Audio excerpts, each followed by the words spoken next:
Bueno, muy buenas tardes, estimados estudiantes y público en general que nos está viendo. Vamos a continuar con la última charla del día de hoy, que es a cargo del señor Carlos Redondo Gómez, del Ministerio de Ciencia, Innovación, Tecnología y Telecomunicaciones. Entonces, bienvenido, don Carlos. El espacio es suyo, cuando guste. Muy bien, Adolfo. Perfecto. Muchísimas gracias, en primer lugar, por la invitación. Agradecer a todo el equipo de la sede del Pacífico y, bueno, en especial a María Teresa y Adolfo por la invitación. Pregunta, ¿pueden escucharme bien? Sí, Sí, sí, te escuchamos bien. sí, ok, perfecto. Bueno, entonces, sin más preámbulo y para entrar de una vez en materia, la tarde de hoy quisiera compartir con ustedes tal vez una media hora acerca de este tema, que en realidad es un tema sumamente importante y se enmarca en el contexto de la sostenibilidad, ¿verdad? Y de todas las experiencias que ustedes han tenido. Tengo entendido que estaban planeadas pues una serie de giras, ¿verdad? Y una serie de actividades alrededor de la temática de sostenibilidad, ¿verdad? Y en particular esta charla de hoy la hemos preparado para hablar un poquito más en detalle de cómo contribuyen la ciencia, la tecnología y la innovación al cumplimiento de los ODS, de los Objetivos de Desarrollo Sostenible. Entonces, durante este ratito, espero compartir con ustedes básicamente tres secciones. Quisiera pues comenzar hablando de una manera muy general acerca de los Objetivos de Desarrollo Sostenible.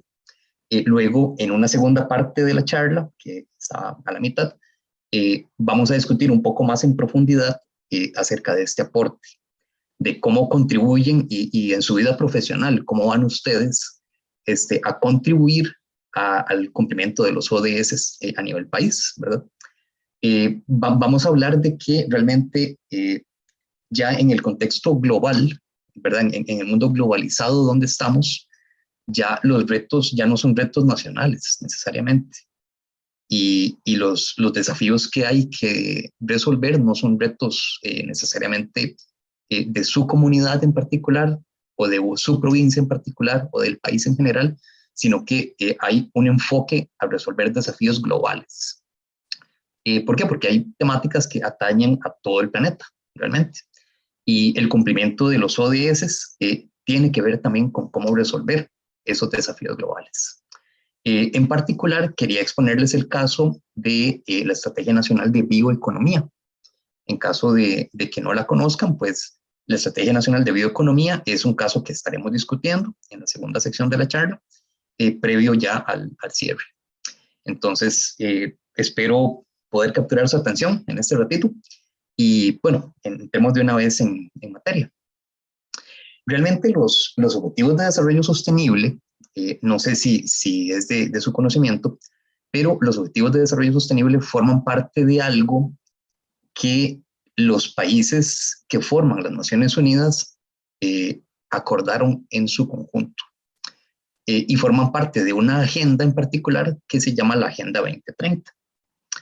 Los ODS realmente son 17 grandes objetivos, ¿verdad? Pueden aquí leerlos en este orden: poner fin a la pobreza, hambre cero, el ODS 3, salud y bienestar, que es bastante global, el ODS 4, educación de calidad, el ODS 5, igualdad de género, el ODS 6, agua limpia y saneamiento, el ODS 7, energía asequible y no contaminante, trabajo decente y crecimiento económico, que es el ODS número 8, industria, innovación e infraestructura, que es el ODS número 9, el número 10, reducción de las desigualdades, el ODS número 11, ciudades y comunidades sostenibles, el ODS 12, que es producción y consumo responsables, así como los últimos 5, que son acción por el clima, vida submarina, vida de ecosistemas terrestres, que son 13, 14 y 15, y por último el 16, paz, justicia, instituciones sólidas, y el 17, alianzas para lograr los objetivos, que es realmente el que tiene un carácter transversal a todos los demás, ¿verdad? Esos ODS realmente no fueron impuestos por las Naciones Unidas. Realmente Lo que se dice es que estos son realmente los objetivos que los mismos estados de las Naciones Unidas definieron para el cumplimiento de su labor. Entonces, Costa Rica evidentemente no es la excepción y estos objetivos de desarrollo sostenible forman parte del quehacer del gobierno y de todas las instituciones que colaboren en estas acciones. Realmente, como les digo, no fue una imposición, sino que fue un consenso de todos los Estados miembros y realmente reflejan en muy buena medida cómo lograr esa sostenibilidad.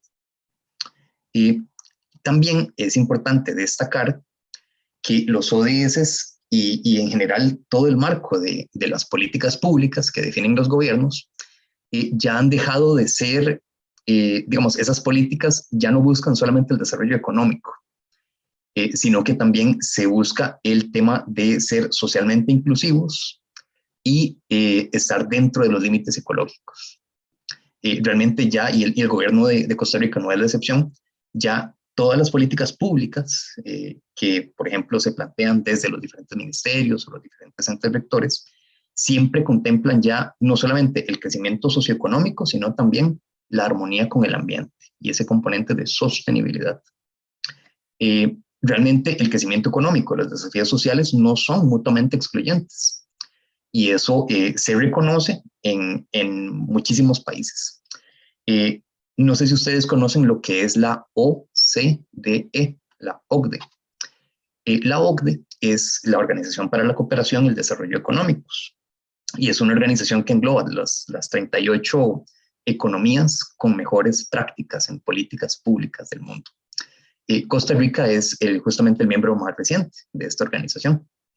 Y los países de la OCDE, de la OCDE, y Costa Rica, como les digo, no es excepción, reconocen y tienen este enfoque en sus políticas, de que nada más lo económico no basta, de que hay que resolver desafíos globales, pero con ese componente hacia la sostenibilidad. Realmente estos países del bloque de la OCDE, incluyendo nuestro país, reconocen que para lograr estos ODS, estos 17 ODS, no bastan solamente las soluciones tecnológicas, sino que también debe haber un componente de innovación social, ¿verdad? Soluciones para resolver las dinámicas sociales y, por supuesto, alianzas y colaboraciones para lograr ir más allá, ¿verdad?, entre la interfaz tradicional entre gobierno y la industria. Y ahorita vamos a hacer una reflexión un poco más a fondo al respecto. Realmente, para el cumplimiento de estos objetivos de desarrollo sostenible, la ciencia, la tecnología y la innovación realizan enormes contribuciones. Y para mí es muy importante que mantengamos en cuenta que estos 17 objetivos evidentemente tienen metas. O sea, la manera en cómo están organizados es desgranarlos, ¿verdad? Cada objetivo tiene metas por cumplir. Realmente los propios ODS, en el ODS 9, que es Industria, Innovación e Infraestructura, hace referencia a la innovación como tal. Por ejemplo, una de las metas del ODS 9 es construir infraestructura resiliente, promover la industrialización inclusiva y sostenible y fomentar la innovación. Vean que realmente el término ciencia como tal no aparece en la descripción de los objetivos, pero las contribuciones que realizan la ciencia, la tecnología y la innovación son transversales a estos. Cuando uno analiza, como les digo, las metas en los que se desagregan estos objetivos, 14 de estas hacen referencias explícitas a la palabra tecnología y otras 34 se relacionan con metas en términos tecnológicos. Como les digo, el término ciencia no está, digamos, de manera explícita, pero evidentemente la corriente de investigación, desarrollo tecnológico e innovación son transversales a la resolución y a conseguir estos objetivos. ¿Cómo hacen los estados para ir amasando, ¿verdad?, como construyendo una masa crítica de contribuciones de la ciencia, la tecnología y la innovación para el cumplimiento de los ODS? Bueno, realmente hay 5 áreas prioritarias de acción para integrar los ODS más plenamente a los marcos de políticas públicas en ciencia, tecnología e innovación. Esos marcos están aquí descritos y, si me permiten, vamos a explicar un poquito cada uno. Como les decía, la OCDE es esta organización, tiene sede en París, Francia, y de la cual forman parte 38 estados del mundo. Costa Rica, como les dije, a partir de mayo del año anterior, se convirtió en el país número 38. Y realmente es esto, digamos, este análisis que realiza la OCDE, que se encarga de analizar políticas públicas, se realizó con énfasis en políticas para ciencia, tecnología e innovación. Y se ha visto que estas 5 áreas integran, ¿verdad?, de una manera más cohesiva contribuciones para resolver los ODS. Por ejemplo, la organización, la OCDE, habla de políticas públicas que den apoyo a asociaciones de investigación y desarrollo, y vean qué interesante este término, orientadas por misión, o sea, mission oriented. ¿Cuáles son esas misiones, ¿verdad? Esos grandes retos que deben plantearse. Bueno, son retos que, de la mano con investigación financiada con fondos públicos y con contribuciones de las empresas y otras partes interesadas, puedan resolverse esos desafíos, ¿verdad? Esas grandes misiones, por decirlo así. Hay una segunda área prioritaria, que es dar un mayor apoyo a la investigación interdisciplinaria. Y vean qué importante, ¿verdad?, que sea inclusiva de género y de todos los colectivos de los ciudadanos. Realmente este tema de la interdisciplinariedad cobra cada vez más importancia, ¿verdad? No solo en nuestro país, como les digo. Esto tenemos que pensarlo en un contexto global, realmente. Y la investigación interdisciplinaria es ahora la tónica en todas las áreas de investigación del mundo. ¿Por qué? Porque al integrar diferentes disciplinas, logramos enriquecer, ¿verdad?, y reconocer ese carácter convergente de los diferentes saberes. Algo que sucede con mucha frecuencia, por ejemplo, qué sé yo, pensemos en una facultad de ingeniería en Harvard o en Yale. Esas facultades, por ejemplo, contratan con frecuencia personal de ciencias de la salud, por ejemplo. Entonces, no es inusual ver en una facultad de ingeniería de profesionales en salud, en ciencias médicas, en anatomía, en ciencias morfológicas, por ejemplo. Para que ustedes vean que la interdisciplinariedad cobra cada vez más y más relevancia. Y eso es algo que en Costa Rica tenemos que trabajar, ¿verdad? Muchas veces los gremios o las facultades se quedan encerrados en sus cajitas, ¿verdad? Entonces, si uno es de una disciplina, pues esa facultad generalmente contrata personal de esa misma disciplina. Ese paradigma tiene que traerse abajo si lo que queremos es fomentar la interdisciplinariedad. Hay también un área prioritaria, la número 3, que es la cooperación internacional en ciencia, tecnología e innovación. Pero no me refiero a cualquier tipo de cooperación, sino a aquella que se conocen como bienes públicos globales. Algo así como el clima, como la biodiversidad, la salud pública global. El atraer cooperación internacional en esos temas se considera estratégico para resolver los ODS. También hay una cuarta área estratégica, que es alinear de manera más estrecha el cómo se da el marco de gobernanza de políticas públicas en ciencia, tecnología e innovación. Realmente esa alineación de cómo se van surgiendo las diferentes políticas es muy importante, ¿verdad?, que todo ese trabajo se planee de forma estratégica. Y créanme que los gobiernos tienen instituciones para esto. En el caso de Costa Rica es el MIDEPLAN, ¿verdad?, el Ministerio de Planificación Nacional y Política Económica, que es el ente rector de la planificación del país. Hay un quinto punto, que es aprovechar las oportunidades de las tecnologías digitales para el abordaje de los ODS. No es un secreto para nadie que las tecnologías de información y comunicación pues, pueden tener enormes bondades para el atender estos temas de los ODS. Y por supuesto que esto viene de la mano con políticas de infraestructura y de conectividad y de reducción de brechas digitales, ¿verdad? Pero para que ustedes vean que hay 5 como macro áreas o áreas prioritarias donde ustedes pueden ponerse a pensar, ¿verdad? En mi vida profesional, ¿dónde iré yo a contribuir, ¿verdad? ven que hay toda una gama de acciones y de posibles nichos donde ustedes pueden contribuir al cumplimiento de los objetivos de desarrollo sostenible. ¿Qué ocurre? Realmente el paradigma de cómo se conceptualizan estos procesos, por ejemplo, relacionados con innovación orientadas por misión, estas Mission Oriented Policies, realmente lo que hacen es enfrentar grandes desafíos, o sea, desafíos globales. Esto, por ejemplo, en áreas como la inteligencia artificial o la edición genética o las neurociencias, requieren de todo un marco ético, ¿verdad? Para poder desarrollarse de forma responsable y por supuesto, llegar al cumplimiento de los ODS pues, de manera simultánea.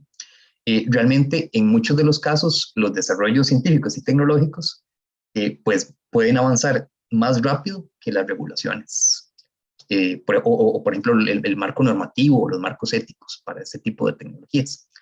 Entonces, realmente todo eso es algo que también debemos tener en cuenta, ¿verdad? Cuando se diseñan políticas o actualizaciones para estos temas, hay que tener en cuenta esto, ¿verdad? Que en muchos casos los desarrollos científicos y tecnológicos van en ascensor, pero la regulación va por las escaleras. Y realmente eso es algo que los gobiernos deben tener en cuenta, realmente. También hay un tema que es fundamental y es la transición hacia ciencia abierta y datos abiertos, que también esto puede acelerar enormemente todos los progresos que se hagan para el cumplimiento de los ODS. Realmente esos desafíos, ¿verdad? Donde el científico ya comparte sus protocolos, comparte sus datos, comparte el procesamiento de estos datos, y no me refiero al científico nada más, sino, ¿verdad? También a todas las ramas de la ingeniería y la investigación básica, la investigación aplicada, el desarrollo tecnológico, toda esta tendencia de compartir y de co-crear en conjunto con diferentes pares en diferentes lugares del mundo, es cada vez, digamos, la práctica más transparente y responsable que hacer. Entonces, eso hace que toda la ciencia sea pues, mucho más permeable y que avance de manera más rápida. ¿Qué ocurre? Que ya realmente este enfoque de las políticas de innovación ya no toman en cuenta solo el crecimiento económico, como les decía al principio de la charla, sino que hay también un componente de sostenibilidad ambiental y de desarrollo sostenible.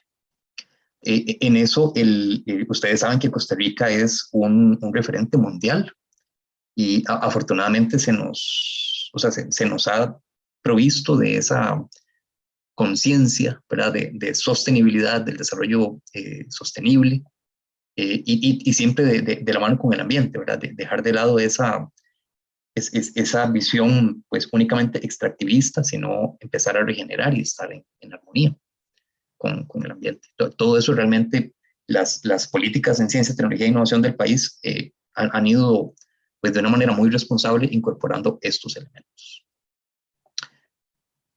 Muy bien, quería presentarles para que ustedes vean como ya de una manera más aterrizada de qué manera es que la ciencia, la tecnología y la innovación contribuyen a esos retos sociales, a esos grandes desafíos. Aquí les traigo una figura que, bueno, aquí está la fuente, pueden ustedes entrar y consultarla. Este es un observatorio de políticas que tiene la OCDE, que lo que hace es, digamos, construyen una base de datos de todas las políticas que tienen los gobiernos, ¿verdad? De los Estados miembros y de otros, ¿verdad? Realmente aquí ustedes pueden ver que en este gráfico creo que fueron unas 200 políticas públicas que se analizaron,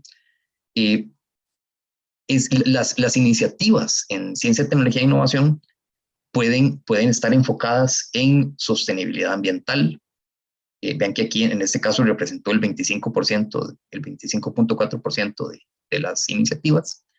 Un 17% fueron iniciativas enfocadas en innovaciones energéticas. Un 21.7% son iniciativas de ciencia, tecnología e innovación, pero enfocadas en salud y bienestar, desarrollo social y la última es en desarrollo económico. Y ustedes dirán, bueno, ¿cómo hizo digamos, cómo fue que se analizaron estas iniciativas? Por ejemplo, para sostenibilidad ambiental, Se incluyeron acciones como la preservación del medio ambiente, I+D sobre calentamiento global y ecosistemas naturales, y eso incluye, por supuesto, el aire, el agua, la tierra, los océanos limpios, la reducción de gases de efecto invernadero, la gestión de recursos naturales, gestión de la biodiversidad. Y todo esto, por supuesto, vean que se alinea con el ODS 6, que es agua limpia y saneamiento, con el ODS 13, que es acción climática, el ODS 14, vida debajo del agua, y el ODS 15, vida en la tierra. Realmente estos aspectos contribuyen a estas iniciativas de sostenibilidad ambiental. Quizás este de innovación energética se puede desgranar en el ODS 7, energía limpia y asequible. Y esto incluye eficiencia energética, energías renovables y transformación energética.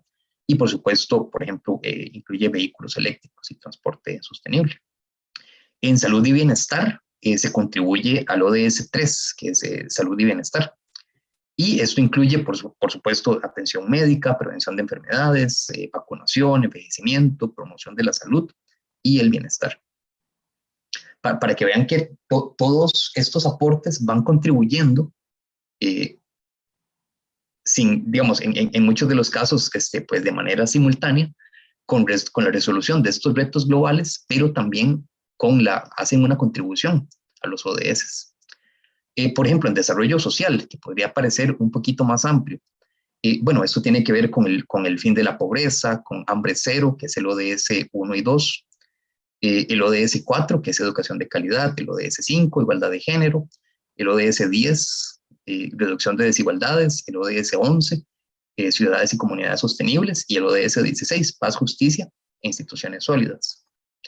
Pues, ¿de qué manera se contribuye a estos ODS? Bueno, mediante sociedades y comunidades más seguras, realizando iniciativas sobre la prevención de la pobreza, la educación de calidad, la reducción de las desigualdades, cómo afecta el cambio demográfico, ¿verdad? Y cómo se hacen, pues, ciudades más resilientes, ¿verdad? Y una infraestructura social más sólida. Y por último, está las iniciativas de desarrollo económico, que incluyen innovación, la industria, el desarrollo empresarial. Y aquí se contribuye a 3 ODS, al trabajo decente y crecimiento económico, a la industria, innovación e infraestructura, y a la producción y consumo sostenibles. Para que vean que todo el quehacer y toda esta formación que ustedes están recibiendo ahorita en la universidad va a ir contribuyendo en todas estas áreas, ¿verdad? Para que ustedes vean que sin querer queriendo, todos estos aportes y toda esta formación que ustedes van a ir adquiriendo en su carrera profesional van a ir contribuyendo a todos estos temas, a la sostenibilidad ambiental, a la innovación energética, a la salud y bienestar, al desarrollo social, al desarrollo económico. Y aquí traje una cita del presidente de la Cumbre de Soluciones Globales, que nos habla de que quizás un innovador o un proveedor de equipos pues puede haber desarrollado un mecanismo de nanofiltración para tener agua limpia. Un sistema de nanofiltración que sea rentable, eficiente y asequible, pero nada hacemos con ese nanofiltro sin toda la infraestructura que requiere para llevarlo ahí donde se necesita. En este caso de esta tecnología, por ejemplo, para producir agua potable, pues requeriríamos bombas, mangueras, cisternas, un suministro de energía, un sistema de monitoreo de la calidad del agua, un sistema de distribución pequeño, un mecanismo de cobro de pagos, por ejemplo. Y realmente para que ocurra esa implementación de esa tecnología ahí donde se necesita, pues nada hacemos con el mejor nanofiltrador del mundo si no tiene estas condiciones habilitadoras. Y eso es lo que se requiere para llevar a las comunidades, ¿verdad? Es decir, es posible que estos mismos innovadores y proveedores de equipos ya estén vendiendo sus sistemas en economías pues un poco más avanzadas, pero no necesariamente tienen los contactos ahí en nuestras comunidades. Y alguien necesita hacer esa vinculación para suministrar esas tecnologías a la gente que lo necesita. Y sin esa vinculación, ¿verdad? Ese sería el cuello de botella para cómo llevar esas tecnologías a la gente que de verdad lo necesita. porque los ODS son para todos, ¿verdad? Son para todas las comunidades. Y generalmente las zonas rurales y en el caso de Costa Rica, la periferia del país en muchos casos queda pues, no tan incorporada en el marco de este tipo de consideraciones. No sé si me doy a entender, que realmente nada hacemos con una innovación si no tenemos las condiciones habilitadoras para poder llevarlo a la gente y desplegar esa tecnología para toda esa población que de verdad lo necesita. Muy bien. En el caso de Costa Rica, y ya entrando en la última parte de la conferencia, yo quería comentarles un caso de éxito y un caso donde lo que les voy a presentar es una política pública que de hecho se coordina desde el MISIT, pero tiene participación del Ministerio de Agricultura y Ganadería, del MINAE, del MEIC, del Sistema de Banca para el Desarrollo, por ejemplo, y es una política pública que se conoce como la Estrategia Nacional de Bioeconomía, que para mí como que es un ejemplo que es yo diría que incluso un referente, y así tendrá su impacto en las comunidades, y tiene que ver con el tema de la bioeconomía. Es una política pública que entiende la producción, utilización, conservación y regeneración de los recursos biológicos. Y esto también incluye, por ejemplo, los conocimientos ancestrales, la ciencia, la tecnología y la innovación, para producir información, productos, procesos y servicios con el fin de avanzar hacia una economía sostenible. En Costa Rica tenemos una Estrategia Nacional de Bioeconomía que se lanzó en el año 2020. Como ven, ya lleva 2 años, de hecho está en la etapa, en la primera etapa, la etapa como preparatoria. Ya pronto inicia la etapa de implementación, y es tan importante para nosotros compartírselas porque se alinea maravillosamente con el cumplimiento de los ODS. Vean que tiene el conocimiento de la ciencia, la tecnología y la innovación, pero relacionados con este tema de la sostenibilidad. Entonces, es importante, ¿por qué? Porque en el país tenemos enormes riquezas que de la mano de la biodiversidad con la que contamos, podemos convertir esa fortaleza en una manera de coexistir con el medio ambiente y encontrar un modelo de desarrollo económico que apoya a eso, ¿verdad? A fortalecer el desarrollo social, el económico y el ambiental, que también contribuya incluso a la descarbonización, ¿verdad? Y a fomentar el conocimiento científico en ciencias biológicas y en ciencias de la vida. Pero por supuesto, esto se nutre de cientos de otras disciplinas. La bioeconomía es realmente una tendencia a nivel mundial, y en Costa Rica, pues afortunadamente tenemos una Estrategia Nacional de Bioeconomía dentro del marco de políticas públicas.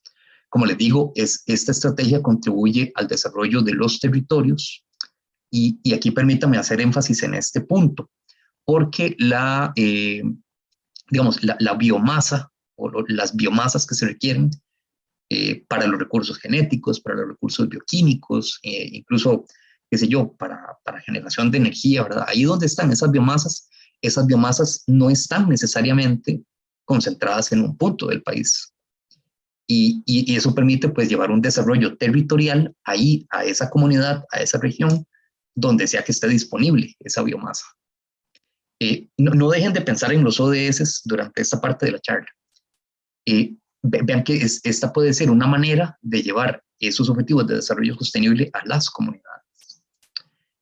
También, por supuesto, está el componente de innovación y sofisticación productiva, ¿verdad? El generar productos de mayor valor agregado que contribuyan a que el país se convierta en una sociedad que haga uso intensivo del conocimiento. Por supuesto que eso nos lleva a dar un gran salto hacia la sostenibilidad y, por supuesto, de la mano con principios de economía circular. De alguna manera es desechar el concepto de desecho.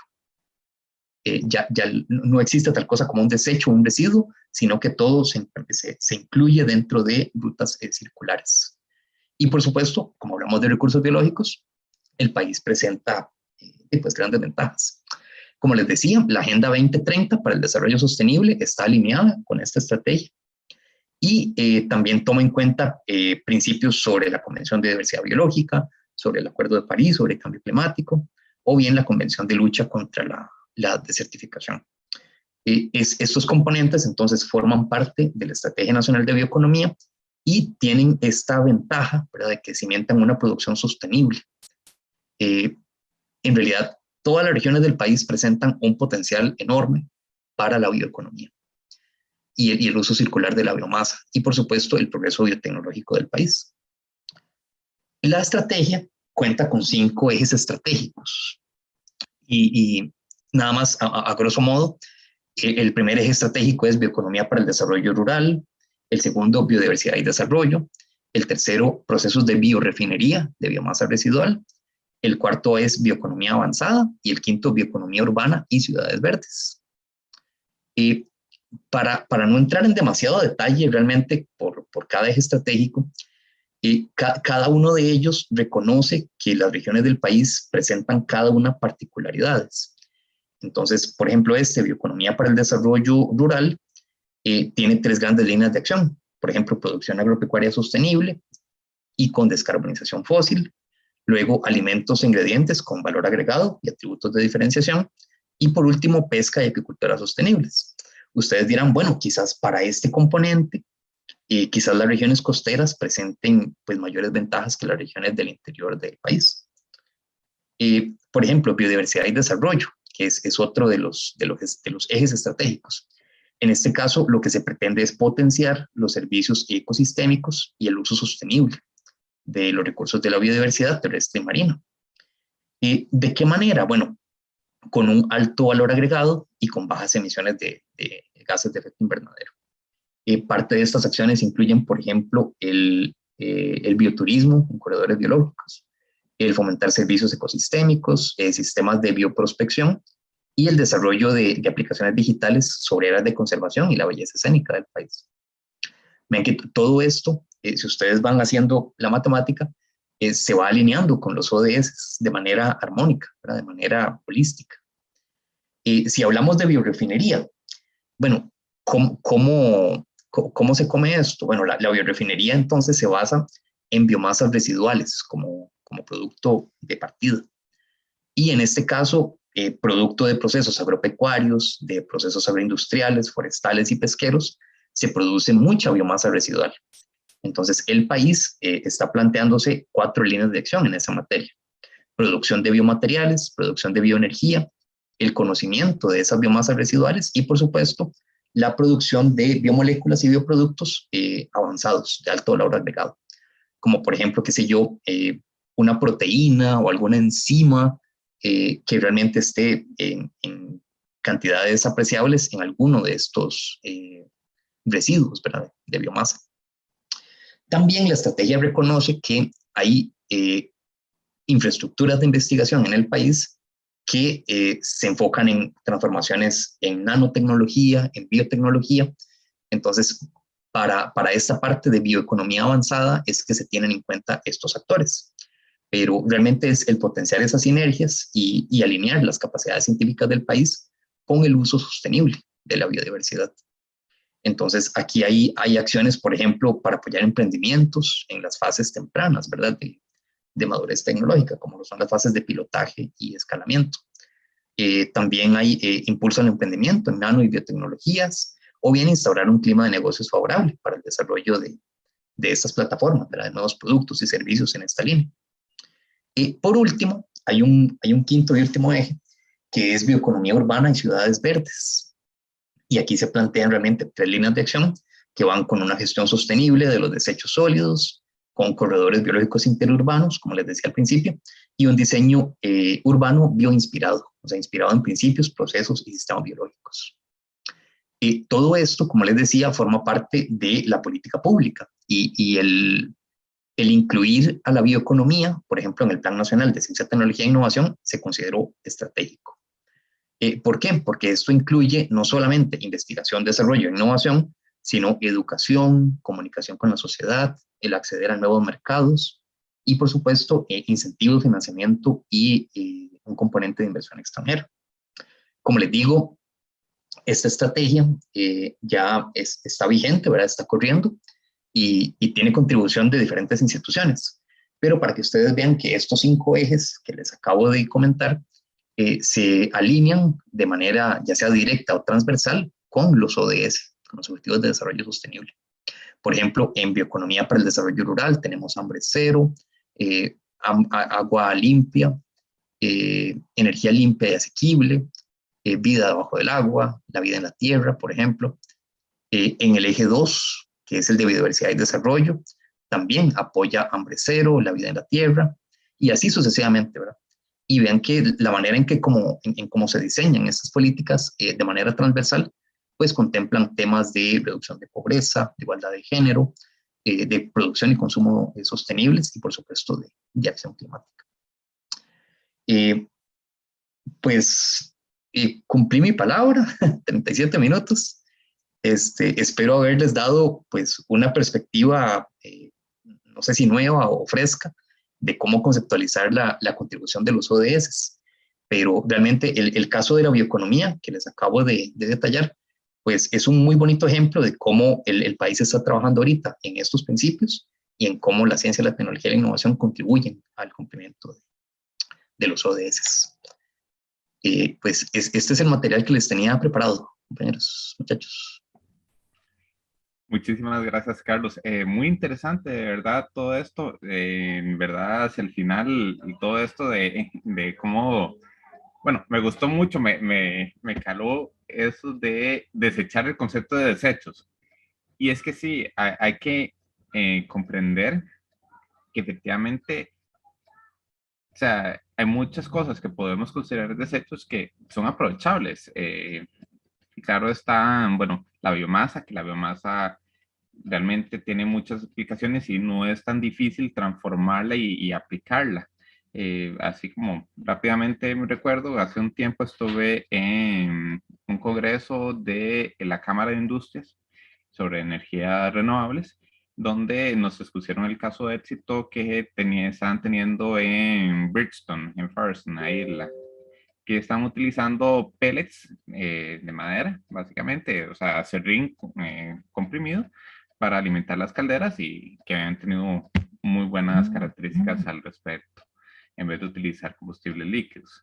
Pero bueno, pasando ahora un toque a las preguntas, tenemos por aquí que nos preguntan que si los ODS y la bioeconomía se han visto afectadas por la pandemia del COVID-19 y si es así, ¿de qué forma ha sido?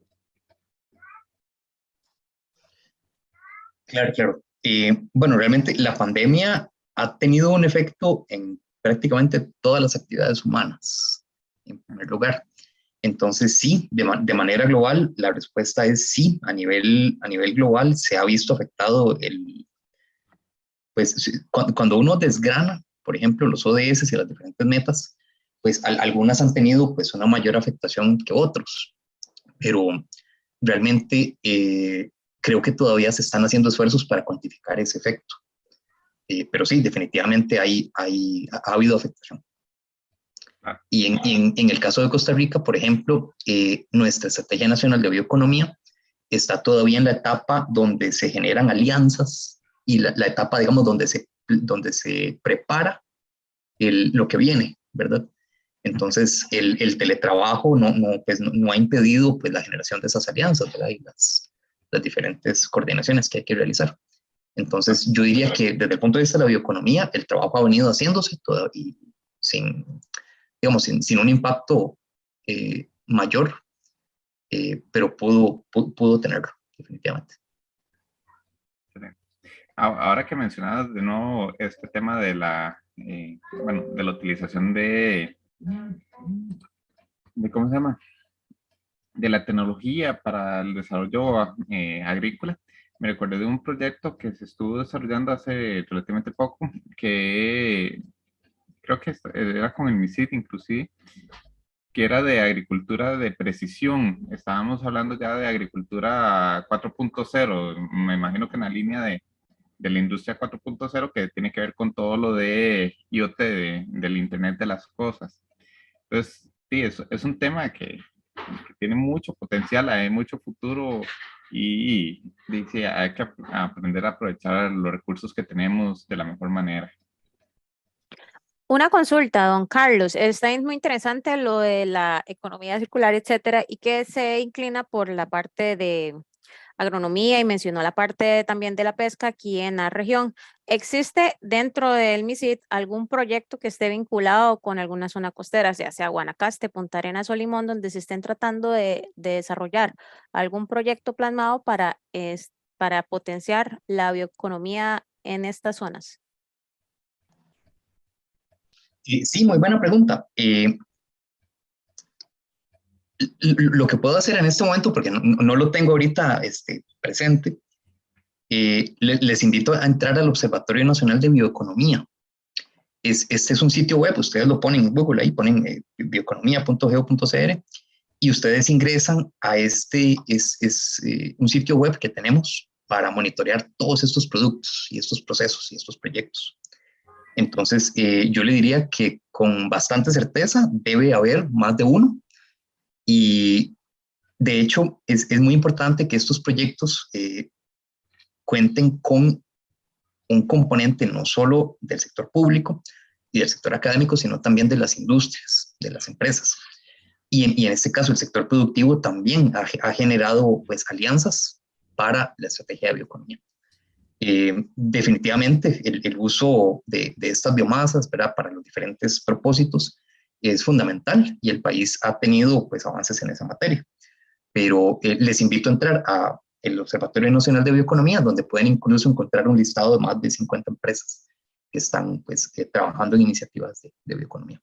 Con muchísima probabilidad va a haber, no sé, 5 días que estén enfocadas en zonas costeras. Muchas gracias. Perfecto. Sí, bueno, aquí más o menos en la misma línea, una estudiante nos pregunta cuál podría ser la mayor aplicación de biotecnología precisamente en el Cantón Central de Punta Arenas. Entonces, bueno, ahí ya está quedó la página donde pueden visitar y revisar, pero no sé si tenés ahí como algún datillo a mano, así que se te venga. Sí, bueno, tal vez más que un dato, una reflexión. Es que o sea, cuando uno lo piensa, Costa Rica está hecho a nivel territorial, en un 90% de nuestro territorio es mar. Y realmente la manera en cómo se ha conceptualizado el desarrollo en el país es al revés, ¿verdad? En muchos de los casos, muchos desarrollos están centralizados en la GAM, lejos de toda esa riqueza que tienen las zonas costeras, ¿verdad? Entonces, el considerar ese componente territorial es imperativo, ¿verdad? Entonces, definitivamente, el llevar estos desarrollos a las provincias, a las zonas costeras y a las comunidades donde está la biomasa, ¿verdad?, donde están esos recursos biológicos, es fundamental, ¿verdad? El país cuenta con una estrategia nacional para eso y pueden consultar en el sitio del Mideplan. Pero realmente toda la parte biotecnológica y de bioprospección, por ejemplo, de descubrimiento de productos naturales de origen marino, por ejemplo, bueno, evidentemente Punta Arenas tiene un enorme potencial para esto, ¿verdad? Entonces, por ahí pueden ir pues potenciándose diferentes polos de desarrollo donde se lleven a cabo este tipo de actividades. Pero definitivamente, o sea, la riqueza biológica la tenemos y el talento humano para esas transformaciones y biotransformaciones lo tenemos, pero no ahí donde tiene que estar. ¿Me explico? Hay que llevarlo para allá. De ahí lo importante que es regionalizar la educación superior, como lo hacen ustedes también. Muchas gracias. Bueno, agradecerle de nuevo, don Carlos, por su disposición, el tiempo, traernos este tema tan interesante y que realmente es muy a lo que necesitamos, a lo nuestro, para motivar a los chicos a seguir trabajando y traer ese progreso a la región, aprovechar, bien que dices, toda esta parte territorial que tenemos en la costa. Muy bien, encantado de acompañarles y quedo atento aquí a cualquier consulta al correo electrónico. A la orden. Muchas gracias, don Carlos.